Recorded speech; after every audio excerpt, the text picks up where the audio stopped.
তিন শ্রেণীর ব্যক্তির বিরুদ্ধে আল্লাহ বলেন আমি নিজেই কিয়ামতের দিন মামলা দায়ের করব। I will be against them in the day of judgment. Three categories of people I will be against them in the day of judgment. তিন শ্রেণীর লোক কিয়ামতের দিন তারা ছাড় পাবে না। আল্লাহ বলেন আমি নিজেই তাদের বিরুদ্ধে মামলা দায়ের করব। এর মধ্যে এক শ্রেণীর লোক হচ্ছে রাজুলুন ইস্তাআজারা জিরান ফাস্তাউফা মিনহু ওয়া লাম ইউতি আজরা। একজন শ্রমিক ভাড়া করে তার কাছ থেকে কাজ নিয়েছে কিন্তু তার পারিশ্রমিক আদায় করে নাই। এরকম আছে না নাই? দাপট দেখায় ইউনিভার্সিটির ক্যান্টিন গুলোতে। ইউনিভার্সিটির ক্যান্টিনে যে খায় মাগার বিল দেয় না, এরকম ডাকাইত আছে না নাই?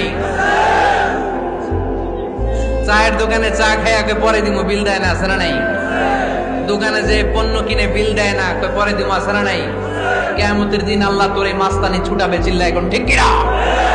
আনা খাসমুহুম, আমি নিজেই তাদের বিরুদ্ধে মামলা দায়ের করব। কথাটা কার?